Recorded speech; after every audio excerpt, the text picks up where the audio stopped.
Chapter 1. The Encounter. The night was quiet, and the stars shone brightly over the Jabbok River. Jacob stood alone, his thoughts heavy with fear and uncertainty. Tomorrow, he would face his brother Esau for the first time in many years. He had sent gifts ahead, hoping to soften Esau's anger, but Jacob's heart was still troubled. He had wronged Esau long ago, taking his birthright and blessing through trickery. Now, he was afraid of what might happen. He had sent his family across the river for safety, leaving him alone. The sound of the water rushing past filled the night, and Jacob began to pray. He asked God to protect him and his family, reminding the Lord of his promises. "Thou saidst, I will surely do thee good," Jacob whispered, his voice trembling with desperation. As Jacob finished praying, he heard a sound behind him. He turned quickly, his eyes scanning the darkness. A man stood there, silent and still. Jacob's heart raced, unsure of who this stranger might be. Was it an enemy? Someone sent by Esau? Without warning, the man lunged at Jacob, and the two began to wrestle. The struggle was fierce, neither one giving way. Jacob was strong, but so was his opponent. They grappled in the moonlight, their breaths heavy and their movements swift.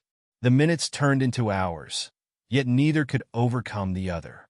Jacob's mind raced as he fought. Who was this man? Why had he come? The strength of his opponent was unlike anything Jacob had ever encountered. His muscles burned, and his body ached, but Jacob refused to give up. He felt as though his very life depended on it. The night grew darker, and the stars seemed to fade as the struggle continued. Jacob's thoughts turned to God. Could this man be more than just a stranger? Could he be someone sent by the Lord to test him? The questions filled his mind, but there was no time to dwell on them. The wrestling match demanded all his strength and focus. As the first light of dawn began to break, the man suddenly reached out and touched Jacob's hip. In an instant, Jacob felt a sharp pain as his hip was dislocated. He cried out, but still he did not let go. He clung to the man with all his might, his determination stronger than his pain. The man spoke for the first time, his voice calm but firm. "Let me go, for the day breaketh." But Jacob, breathless and weary, shook his head. "I will not let thee go, except thou bless me," he replied. The man paused, looking at Jacob with a gaze that seemed to pierce his very soul. "What is thy name?" he asked. "Jacob," he answered, his voice steady despite his exhaustion. The man nodded and said, "Thy name shall be called no more Jacob, but Israel. For as a prince hast thou power with God and with men, and hast prevailed." Jacob's heart swelled with a mixture of awe and relief. He realized that this was no ordinary man. This was a divine encounter, a meeting with God himself. Jacob asked, "Tell me, I pray thee, thy name." But the man replied, "Wherefore is it that thou dost ask after my name?" Then he blessed Jacob there. As the man departed, Jacob was left alone once more. The sun began to rise, casting its golden light over the river. Jacob stood, his body weary and his hip in pain, but his spirit was changed. He named the place Peniel, saying, "For I have seen God face to face, and my life is preserved." With every step he took, Jacob felt the limp from his injured hip. Yet, he did not see it as a weakness. It was a reminder of his struggle, of the night he wrestled with God and was forever changed.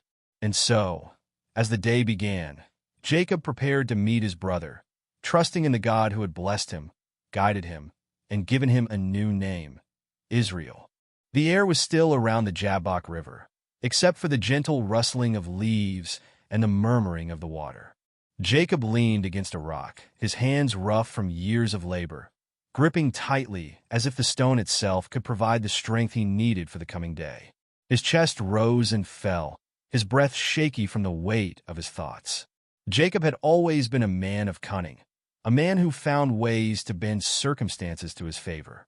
He thought back to his youth, to the moments when he had used his cleverness to take the birthright and the blessing that were not his. Those choices had led him here, a fugitive returning to face the past he had tried to leave behind. But this night was different. There was no escape, no plan to outwit or deceive. All that remained was the quiet, and the pressing need for God's mercy. As he looked out at the horizon, the distant stars seemed to flicker, and the weight of silence pressed upon him. Jacob had sent his servants and his family ahead with gifts, each wave of animals a message of peace to Esau. Yet, despite his preparations, fear gripped him tightly. His hands trembled as he thought of Esau's anger, the brother he had wronged so deeply. "Deliver me," Jacob had prayed earlier that night, his voice raw and urgent. "I fear him, lest he will come and smite me, and the mother with the children." Now, in the stillness, his prayer lingered in the air like an echo, unanswered and heavy. But Jacob's heart burned with a strange mix of fear and resolve. He knew that running had brought him here, and facing Esau was a path he could no longer avoid. Then suddenly there was movement. A figure emerged from the shadows, a silhouette against the faint starlight. The figure's steps were deliberate, purposeful, yet shrouded in mystery. Jacob's breath caught. The man came closer, his face hidden in the dim light. Jacob stood to his full height, tense and alert. He was prepared to defend himself, though his heart raced with uncertainty. The stranger did not speak. His presence alone carried an intensity that words could not describe. Then, as if cued by an unseen signal, the two collided. The wrestling began without explanation, a clash of bodies, strength, and will. The ground beneath them shifted as their struggle moved. Dust rose into the air, and the sound of their grunts and movements disrupted the quiet night. Jacob fought with every ounce of strength he had, his hands gripping tightly, his feet digging into the ground. Time seemed to blur as the battle continued. The stranger was no ordinary man. His strength was otherworldly, his movements swift and unyielding. Jacob's muscles ached, and sweat poured down his face, but his spirit burned with a stubborn fire. Jacob had faced challenges before, years of labor under Laban, the weight of his own decisions, the uncertainty of his path. But this was different. This struggle felt like a battle for more than survival. It was as if his very soul was being tested. The hours passed, the stars fading as dawn crept closer. Jacob's mind raced as his body strained. Why was this happening? Who was this man? And what did this encounter mean? He pushed harder, refusing to let go, even as his strength began to falter. Then it happened. The stranger reached out, touching Jacob's hip with a force that felt like fire. Pain shot through Jacob's body, sharp and searing. His hip was dislocated, and he staggered, his breath caught in his throat. Yet, even in his pain, Jacob did not release his grip. He clung tightly to the man, his hands trembling but resolute. There was a determination in Jacob now, something deeper than fear or pride. The stranger spoke, his voice commanding and steady. "Let me go, for the day breaketh." Jacob's answer came without hesitation, his voice filled with raw desperation. "I will not let thee go, except thou bless me." The man paused, his gaze piercing into Jacob as if he were searching the depths of his heart. "What is thy name?" "Jacob," he replied, his voice soft but steady.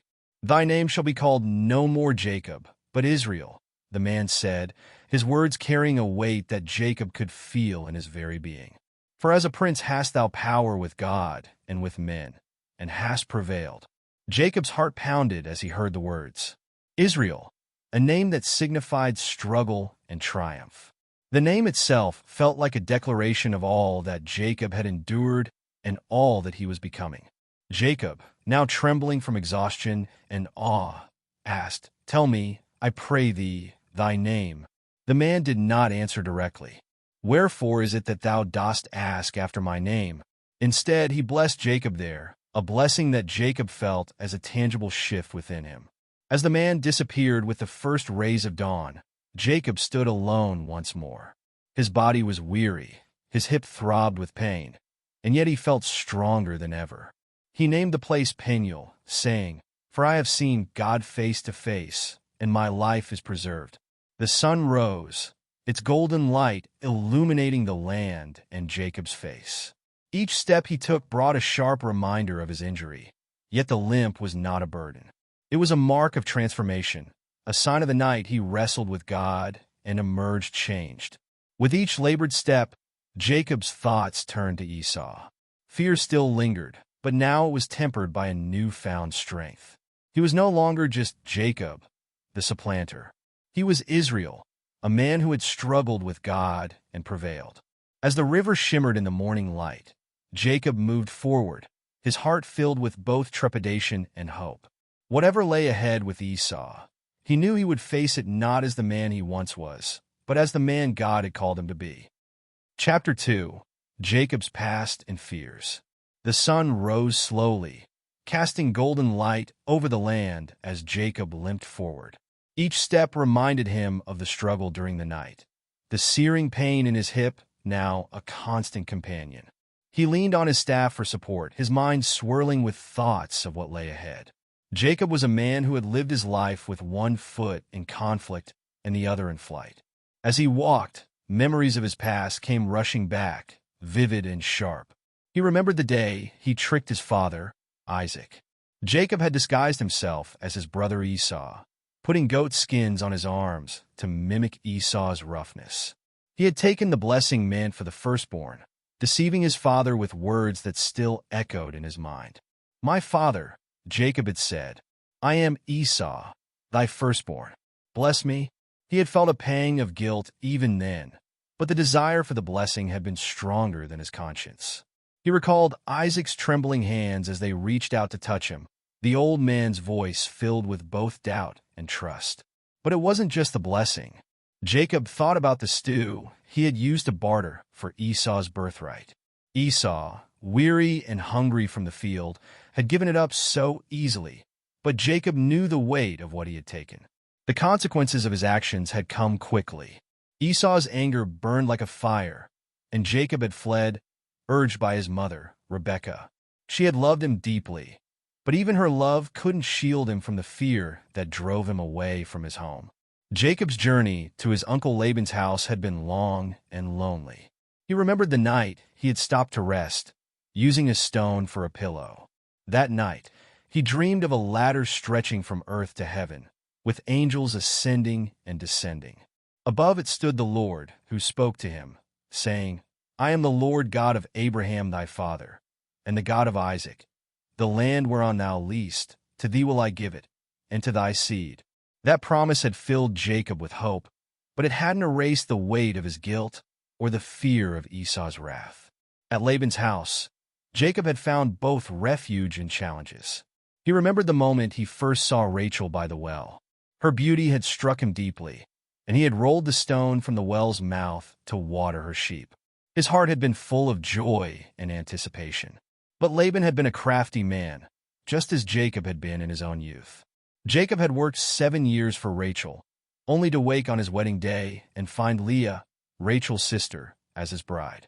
The anger and betrayal he felt in that moment had been sharp, but Laban's words were final. "It must not be so done in our country, to give the younger before the firstborn." Jacob worked another 7 years for Rachel, his love for her driving him forward. Those years were long, but they taught him patience and perseverance. As Jacob walked, he thought of his wives, Leah and Rachel, and the children they had borne him. 12 children, each one a part of God's promise to make his seed as the dust of the earth. He thought of his sons, Reuben, Simeon, Levi, Judah, and the others, each one with their own unique spirit. He thought of Joseph, Rachel's firstborn, and the joy he had brought to Jacob's heart. But even amidst the blessings, Jacob had not escaped conflict. Laban's jealousy over Jacob's growing wealth had created tension, and eventually, Jacob had been forced to flee once more. The journey back to Canaan had been filled with uncertainty, but God had been with him. Now, as he neared the land of his brother, those old fears resurfaced. Would Esau's anger still burn after all these years? Would the gifts Jacob had sent ahead be enough to soften his heart? Jacob's limp grew heavier as he climbed a small hill, his staff pressing into the earth for support. He paused to catch his breath, looking out over the horizon. The memory of Esau's furious face came to him clearly, as if it were only yesterday. Esau had sworn to kill him. Jacob could still hear his brother's voice, full of rage, promising vengeance for the stolen blessing. Jacob's hands gripped his staff tightly, his knuckles white. He prayed silently, asking God for strength. Jacob's thoughts turned to his family. He had sent them across the river the night before, separating them into two groups. It was a precaution, a desperate attempt to protect at least some of them if Esau attacked. He pictured their faces, their eyes wide with worry as he explained his plan. God of my father Abraham, and God of my father Isaac, Jacob whispered under his breath, repeating the words of his prayer from the night before. Deliver me, I pray thee. The promise of God echoed in his heart, yet the weight of his guilt and fear pressed heavily upon him. He remembered the covenant God had made with him, the vow to make his descendants a great nation. But how could that happen if Esau destroyed him and his family? Jacob walked on, his pace slow but steady. The sun climbed higher, its warmth spreading across the land. The pain in his hip reminded him of the struggle he had endured the night before. It was as though God himself had wrestled with him, testing his faith, his endurance, and his resolve. The encounter had left him changed, not just in name, but in spirit. He was no longer Jacob, the deceiver, but Israel, the one who had prevailed with God and with men. Yet, even with this new identity, Jacob felt the weight of the past clinging to him. He thought of his father, Isaac, who had blessed him unknowingly. He thought of his mother, Rebekah, whose love had guided him, but whose plans had set him on this path.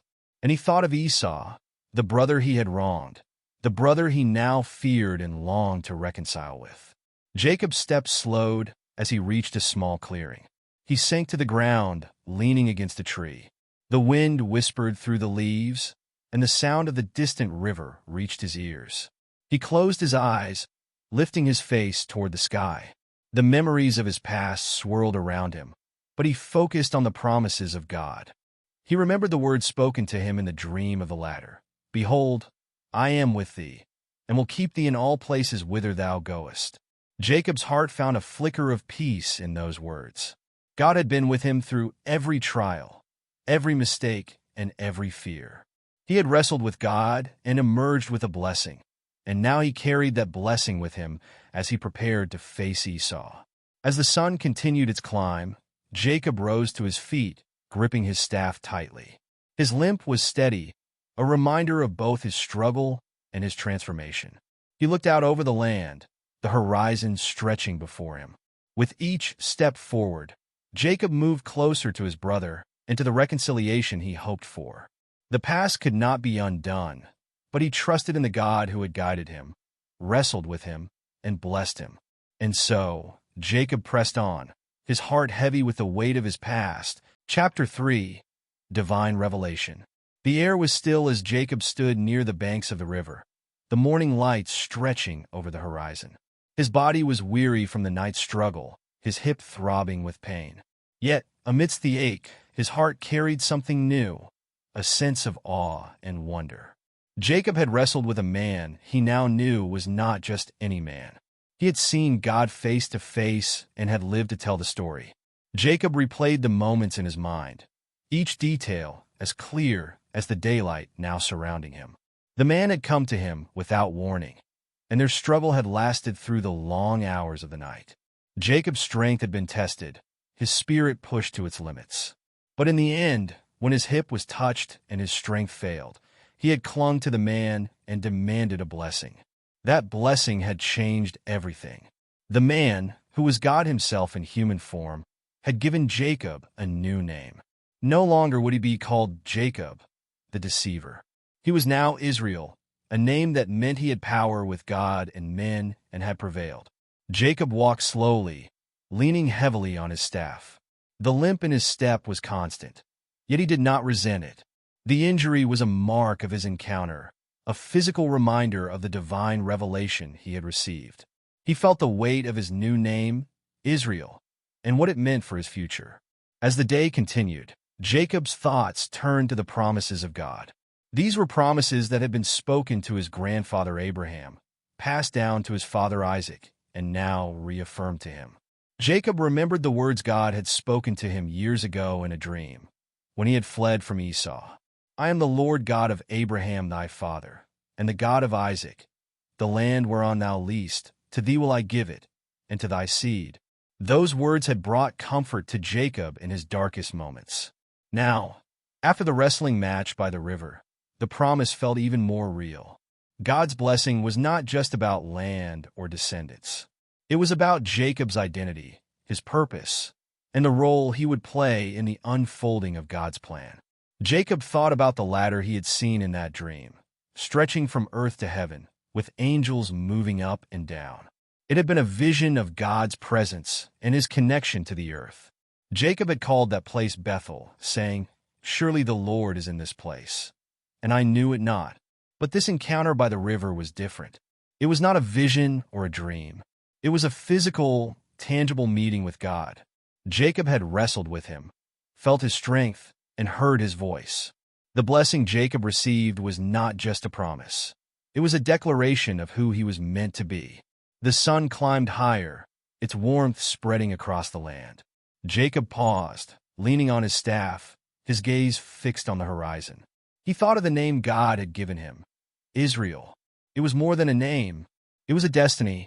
Jacob's life had been marked by struggles, from his birthright to his blessing, from his time with Laban to his journey back to Canaan. But through it all, God had been with him, guiding and shaping him. Jacob lifted his face to the sky, the weight of the moment settling in his heart. He thought about the future, about his descendants who would carry on the promises of God. They would inherit the land God had promised, and through them, all the families of the earth would be blessed. As Jacob continued his journey, he couldn't help but think of the faithfulness of God. Despite Jacob's mistakes and fears, God had never abandoned him. Instead, he had met Jacob in the quiet of the night, wrestling with him, testing him, and blessing him. Jacob's mind turned to his brother Esau, the reunion that lay ahead. He didn't know what would happen, but he trusted in the God who had changed his name and given him a new identity. Jacob was no longer just a man running from his past. He was Israel, a man who had seen God and lived, a man chosen to carry God's promises forward. As the day passed, Jacob found himself reflecting on the significance of the limp in his step. It was a reminder of his encounter, a mark of his transformation. Though his body was weakened, his spirit was stronger than ever. Jacob knew that God's power was made perfect in weakness, and his limp was a testimony to the strength of God's hand upon his life. Jacob thought about his children, the 12 sons who would one day become the tribes of Israel. Each one was a part of God's promise. A piece of the future God was building through him. Jacob's heart swelled with gratitude and hope, knowing that his story was not just about him. It was about a greater plan, one that stretched far beyond his own life. The sky began to change as the sun dipped lower, casting long shadows across the land. Jacob continued to walk, each step filled with purpose. He knew that the road ahead would not be easy. Reconciliation with Esau would require courage, humility, and faith. But Jacob was ready. He carried with him the blessing of God, the name of Israel, and the assurance that God was with him. As the stars began to appear in the sky, Jacob paused once more, looking out over the land. The memories of the night before were still fresh in his mind. The struggle, the pain, the blessing. He thought of the moment when the man had touched his hip and spoken the words that would change his life.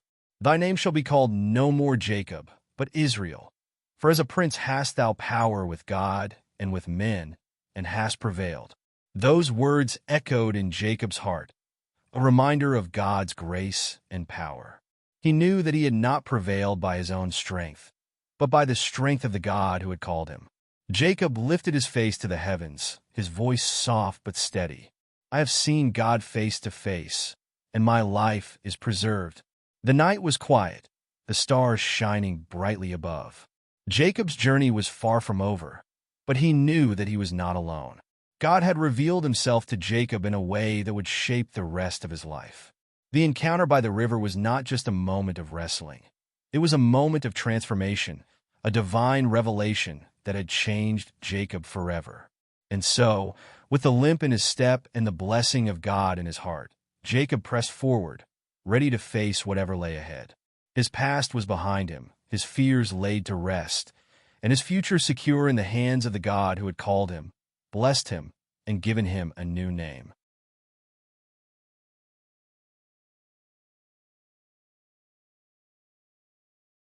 Chapter 4. The Blessing and Name Change. The night still clung to the land as Jacob stood by the river.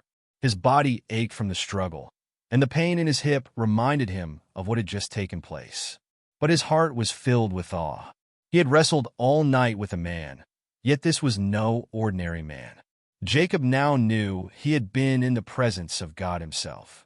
The encounter had started like any other moment of uncertainty. Jacob was alone, separated from his family and his possessions. He had sent them across the river, hoping to protect them from any danger that might come. Esau, his brother, was on his way with 400 men, and Jacob did not know whether Esau came in peace or in anger. As Jacob stayed behind, a man appeared. Without a word, they began to wrestle. The struggle was fierce and lasted the entire night. Jacob's strength and determination carried him through the long hours, but the man's strength was greater. When dawn began to break, the man touched Jacob's hip, and it was dislocated in an instant. Jacob had never felt such pain, but he refused to let go. He held on tightly to the man, knowing there was something more to this encounter. As the first rays of sunlight broke over the horizon, Jacob spoke through gritted teeth. "I will not let thee go, except thou bless me." The man looked at Jacob, his gaze piercing and full of meaning. Then he spoke the words that would change Jacob's life forever. "What is thy name?" Jacob answered, "Jacob." He knew what his name meant. It was a name that spoke of his past, of the ways he had deceived and struggled to get what he wanted. It was a name tied to his identity as a supplanter, a man who had taken the birthright and the blessing that belonged to his brother Esau. But the man responded with something unexpected. "Thy name shall be called no more Jacob, but Israel. For as a prince hast thou power with God and with men, and hast prevailed." The words echoed in Jacob's heart. Israel. It was a new name, a new identity. It was a name that marked the end of one chapter and the beginning of another. Jacob was no longer the deceiver. He was Israel, a man who had wrestled with God and overcome. Jacob felt a mix of emotions. He was humbled and awed by the blessing he had received. He realized that the struggle had not been just a physical one. It was a spiritual battle, a test of his faith, his perseverance, and his trust in God. The blessing was not just about strength or victory. It was about transformation. Jacob asked the man, "Tell me, I pray thee, thy name." But the man replied, "Wherefore is it that thou dost ask after my name?" Then, without giving his name, he blessed Jacob. The blessing was profound. It was not just words spoken in the moment. It was the confirmation of everything God had promised Jacob throughout his life. It was the fulfillment of the covenant made with Abraham and Isaac, now passed on to Jacob and his descendants. As the man disappeared, Jacob stood in the growing light of the morning. He looked around, his surroundings both familiar and changed. This place, this moment was sacred. He named the place Peniel, saying, "For I have seen God face to face, and my life is preserved." The words carried deep meaning. Jacob had come face to face with God and lived to tell the story. It was a moment of grace, a reminder of God's mercy and faithfulness. Jacob knew that no man could see God and live, yet here he stood, alive and blessed. As Jacob walked away from Peniel, he limped on his injured hip. The pain was sharp, but it did not bother him. The limp was a mark of his encounter with God, a physical reminder of the struggle and the blessing.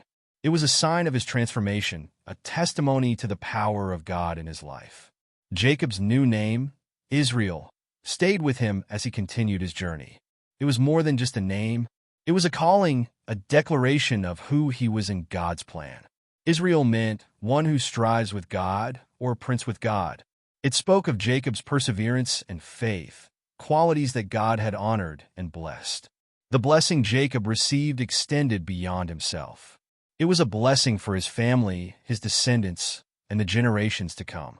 It was a reminder that God's promises were not just for the moment, but for eternity.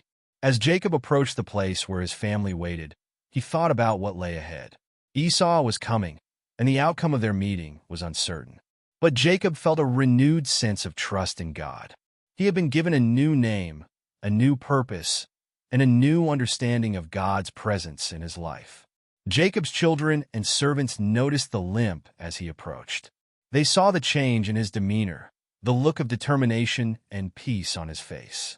Though Jacob did not share every detail of his encounter, they could see that something profound had happened. The sun rose higher, its light filling the land. Jacob's heart was full of gratitude. He thought about the journey that had brought him to this point, the struggles, the fears, the moments of doubt. Through it all, God had been faithful. Jacob's encounter at Peniel was a turning point, not just for him, but for the nation that would come from his descendants. The name Israel would become the name of a people, a testimony to God's covenant and faithfulness. Jacob knew that the road ahead would still have challenges. He would need to face Esau, to reconcile with his brother, and make peace with his past. But he also knew that God was with him. The blessing and the name change were proof of God's favor and guidance. As Jacob continued his journey, he felt the weight of his new name. He was no longer defined by his past, by the mistakes and struggles that had marked his life. He was Israel, a man who had wrestled with God and prevailed. The sky was bright and clear as Jacob walked with his family toward the next chapter of their journey. The pain in his hip was a constant reminder of the night by the river, but it was a pain he carried with gratitude. It was a mark of God's work in his life, a sign of the transformation that had taken place. Jacob's story was far from over. The blessing he received was just the beginning of a new chapter, one that would unfold in ways he could not yet see. But he trusted in the God who had met him in the quiet of the night, who had blessed him and given him a new name. And so, with each step forward, Jacob walked as Israel, carrying the blessing and the promises of God with him into the future. Chapter 5. Facing Esau. The morning sun climbed higher as Jacob continued his journey. He leaned on his staff, his limp a constant reminder of the night before. He had wrestled with God and prevailed, and now he bore a new name, Israel. But ahead lay the greatest test of all. Esau, his brother, was coming. Jacob had not seen Esau in years. Their parting had been bitter, filled with anger and threats. Jacob had taken both the birthright and the blessing, and Esau had vowed to kill him. Now, Esau was approaching with 400 men. Jacob did not know if his brother's heart was still full of hatred or if time had softened his anger. As Jacob neared the place where they would meet, he divided his family and flocks into groups. He placed the maidservants and their children in one group, Leah and her children in another, and Rachel and Joseph last. His heart was heavy as he arranged them. He hoped to protect them if Esau's intentions were hostile. Then Jacob walked ahead of them all. He was no longer the man who schemed to save himself at the expense of others. He had been changed. He bowed himself to the ground 7 times as he approached Esau, a sign of humility and respect. Jacob knew he could not rely on his own strength or cleverness. He trusted God to guide the outcome. As Esau drew near, Jacob's heart pounded. The sight of 400 men was overwhelming. But then something unexpected happened. Esau ran to meet Jacob, throwing his arms around him. He embraced him, kissed him, and they both wept. Years of anger and bitterness melted away in that moment. Jacob had feared the worst, but God had worked in Esau's heart. The brothers were no longer enemies. They were reunited. Esau looked at Jacob's family and asked, "Who are these with thee?" Jacob answered, "The children which God hath graciously given thy servant." One by one, the groups came forward. The maidservants and their children bowed before Esau, followed by Leah and her children, and finally Rachel and Joseph. Each bowed in respect, honoring Esau as Jacob had done. Esau then asked about the gifts Jacob had sent ahead, herds of animals meant to appease his brother. "What meanest thou by all this drove which I met?" Jacob replied, "These are to find grace in the sight of my Lord." But Esau said, "I have enough, my brother. Keep that thou hast unto thyself." Jacob insisted, saying, "Nay, I pray thee, if now I have found grace in thy sight, then receive my present at my hand. For therefore I have seen thy face, as though I had seen the face of God, and thou wast pleased with me. Esau accepted the gifts, not because he needed them, but as a sign of their reconciliation. The tension between them had lifted. They were no longer rivals, but brothers once more. Esau offered to accompany Jacob and his family on their journey, but Jacob declined. He explained that the children and the flocks needed to travel at a slower pace. Let my lord, I pray thee, pass over before his servant, and I will lead on softly. Esau agreed and returned to Seir, his home. Jacob, however, went another way, settling in a place called Sukkot. There he built a house for himself and shelters for his cattle, marking a time of rest after the long journey and the tension of facing Esau. Jacob's heart was full of gratitude. God had not only preserved his life, but also restored his relationship with his brother. The fear that had weighed on him for so long was gone. The God who had blessed him and changed his name had also softened Esau's heart and made peace possible. As Jacob reflected on the events of the day, he saw the hand of God in every detail. From the wrestling match by the river to the tearful reunion with Esau, God had been with him. Jacob knew that his journey was not just about reaching a destination. It was about trusting God, learning to walk in faith, and experiencing his mercy. The reconciliation with Esau was a turning point for Jacob. It was a reminder that God's blessings were not just about material wealth or personal success. They were about relationships, healing, and the fulfillment of his promises. Jacob's new name, Israel, carried even greater meaning now. He had prevailed not only with God, but also with men. The peace between him and Esau was a testament to the power of God's grace and the transformation he had worked in Jacob's life. As the days passed, Jacob settled into his new home. The limp in his step remained, a constant reminder of the night he had wrestled with God. But it no longer felt like a weakness. It was a mark of God's strength, a symbol of the blessing and the name change that had forever altered Jacob's identity. Jacob often thought of the journey that had brought him to this point. From the deceitful young man who had fled from his brother to the humbled man who had wrestled with God and made peace with Esau, his life was a story of redemption. The encounter with Esau was not just about the past. It was about the future. It was a step toward the fulfillment of God's covenant, a reminder that God's plans were bigger than any fear or mistake. Jacob's story was far from over, but this chapter was one he would never forget. Facing Esau had been his greatest fear, but it became one of his greatest blessings. It was a moment of healing, a testimony to the faithfulness of God, and a reminder that with God, all things are possible. And so, with a limp in his step and peace in his heart, Jacob continued his journey, trusting in the God who had led him. Chapter 6, Journey Forward. Jacob's life was changing again. After the emotional reunion with Esau and the time spent settling in Sukkot, God called Jacob to move forward. The voice of the Lord reminded him of a place full of meaning, Bethel, the place where Jacob had first met God in a dream. It was the place where Jacob had seen the ladder reaching to heaven, with angels ascending and descending. God said to Jacob, "Arise, go up to Bethel, and dwell there, and make there an altar unto God that appeared unto thee when thou fleddest from the face of Esau thy brother." Jacob knew this was not just a command, but an opportunity to fulfill a promise he had made years before. When he fled from Esau, he had promised that if God would be with him and bring him back in peace, he would honor him. Now it was time to keep that promise. Jacob gathered his household and gave them clear instructions. Put away the strange gods that are among you, and be clean, and change your garments. And let us arise, and go up to Bethel, and I will make there an altar unto God, who answered me in the day of my distress, and was with me in the way which I went. The family obeyed. They gave Jacob all the strange gods and earrings they had, and he hid them under an oak tree near Shechem. It was a moment of cleansing and dedication. Jacob wanted his household to be pure before the Lord as they moved forward on this important journey. As they traveled, the fear of God was upon the surrounding cities. No one dared to harm Jacob and his family.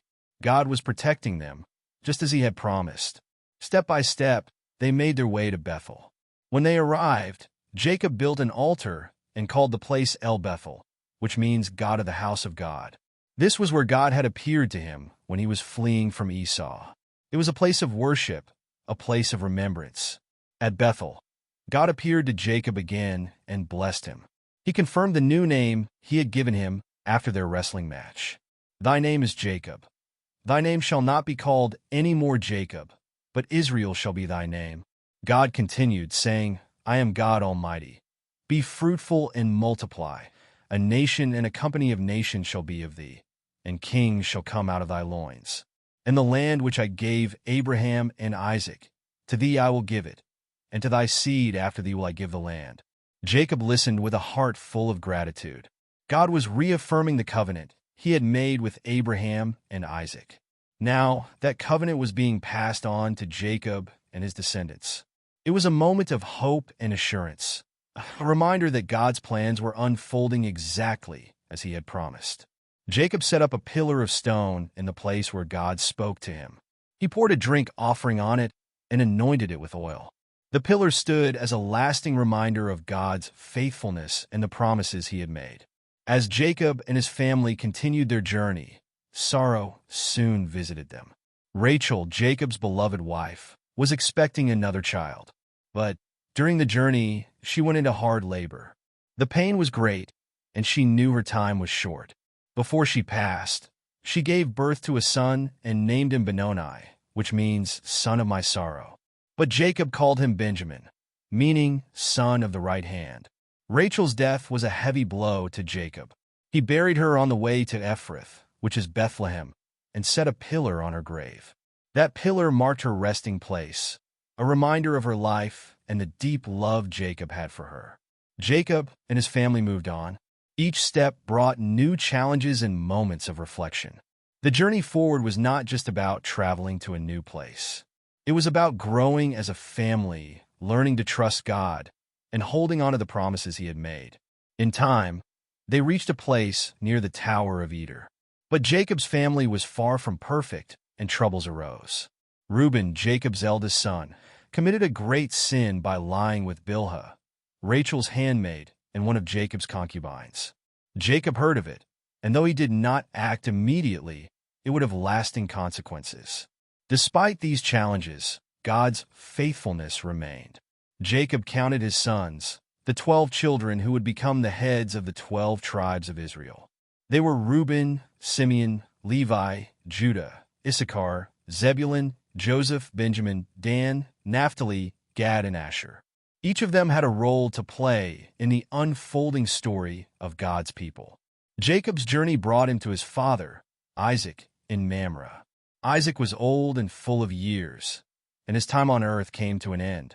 He died at the age of 180, and his sons, Jacob and Esau, buried him.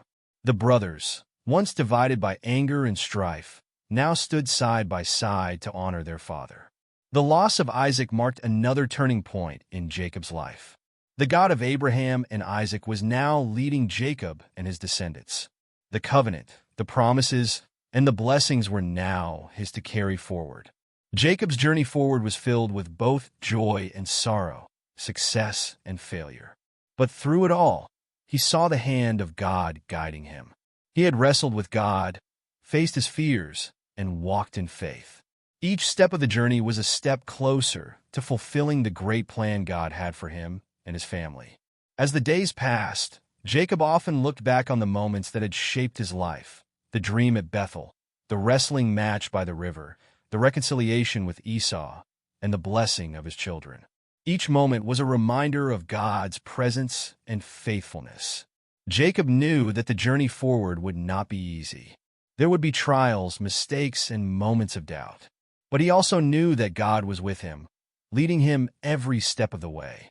And so, Jacob continued, walking in faith, trusting in the promises of the God who had called him, blessed him, and named him. Chapter 7, Legacy of the Struggle. Jacob's life was a journey of faith, struggles, and blessings, and now his story was reaching its later years. The legacy of the man called Israel was becoming clear. He had wrestled with God and prevailed, earning a new name and a special place in God's plan. Through his family, God's promises to Abraham and Isaac would continue to unfold. Jacob settled in the land of Canaan, where his father Isaac had lived. His family had grown into a large household, with his 12 sons representing the 12 tribes of Israel. But peace did not always reign in his home. Even in his old age, Jacob faced new challenges, especially among his children. Jacob loved Joseph, the son of Rachel, more than his other sons. Joseph was born to him in his old age, and Jacob made him a coat of many colors, a special gift that showed his deep affection. But this favoritism stirred jealousy among Joseph's brothers. They saw how much their father loved Joseph, and their hearts were filled with anger and envy. Joseph, too, had dreams that made his brothers resent him even more. In one dream, he saw sheaves of grain bowing down to his sheaf.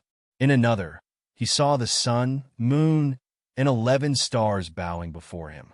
When he told his family about these dreams, his brothers hated him even more. Even Jacob was puzzled by the dreams, asking, "Shall I and thy mother and thy brethren indeed come to bow down ourselves to thee to the earth?" One day, Joseph's brothers were tending their father's flocks in Shechem.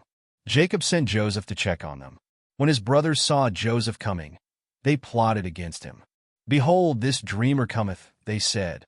"Come now, therefore, and let us slay him, and cast him into some pit, and we will say, Some evil beast hath devoured him." Reuben, the eldest brother, tried to save Joseph. "Let us not kill him," he said. Instead, they stripped Joseph of his coat of many colors and threw him into a pit. Later, they sold him to a caravan of Ishmaelite traders passing by on their way to Egypt. The brothers dipped Joseph's coat in goat's blood and brought it to Jacob, saying, "This have we found. Know now whether it be thy son's coat or no." When Jacob saw the bloodied coat, he assumed the worst. He tore his clothes, put on sackcloth, and mourned for Joseph many days. He cried out in grief, saying, "I will go down into the grave unto my son mourning." His heart was broken, and no one could comfort him. But God's plans were not finished. Though Jacob believed Joseph was gone, God was working behind the scenes. Joseph's journey to Egypt would set the stage for the next chapter in the story of Israel, a story of deliverance and fulfillment of God's promises. As the years went by, Jacob continued to guide his family, always holding on to the faith that had sustained him through so many trials. He had seen God's hand in his life from the time he fled from Esau, through the night he wrestled with God, and in the reconciliation with his brother. Even in his sorrow over Joseph, Jacob trusted that God's promises would not fail. The land of Canaan, where Jacob lived, was the land God had promised to his descendants. Though Jacob had no idea how the promise would unfold, he believed in the covenant. He often reflected on God's words to him at Bethel, where the Lord had said, "I am God Almighty. Be fruitful and multiply. A nation and a company of nations shall be of thee." The 12 sons of Jacob were the beginning of that promise. From Reuben, Simeon, and Levi to Judah, Issachar, and Zebulun, from Joseph and Benjamin to Dan, Naphtali, Gad, and Asher. Each son carried a part of the legacy. Each would become a tribe in the nation of Israel. As Jacob grew older, he leaned on the lessons of his life. He remembered the struggles that had shaped him, the blessings that had sustained him, and the faithfulness of the God who had walked with him every step of the way. He had learned that God's plans often unfolded in ways he could not understand, but they were always good. The legacy of Jacob's life was not just in the sons he raised or the wealth he had gathered. It was in his faith, his trust in God's promises, and his willingness to wrestle with God and grow from the struggle. His new name, Israel, was a lasting reminder of that truth. Jacob's story did not end with him. It continued through his children, grandchildren, and the generations that followed. His legacy was a testimony to the God who calls his people, blesses them, and uses their lives to fulfill his purposes. Jacob's journey was one of transformation. He had begun as a young man who deceived his brother and father, but he became a man who wrestled with God and received his blessing. He had faced his fears, reconciled with Esau, and learned to trust in God's plans. The man who had once been called Jacob, the supplanter, was now Israel, the one who strives with God. His story was a story of redemption, a story of faith, and a story of God's unchanging promises. And so, as Jacob looked back on his life, he saw not just the struggles, but also the blessings. He saw the hand of God guiding him, teaching him, and preparing him for the role he would play in God's great plan. Jacob's legacy was a legacy of faith, passed down to his children and their children after them. It was the legacy of a man who wrestled with God and prevailed, a man who became a key part of the story of God's people. And that legacy, like the promises of God, would endure forever.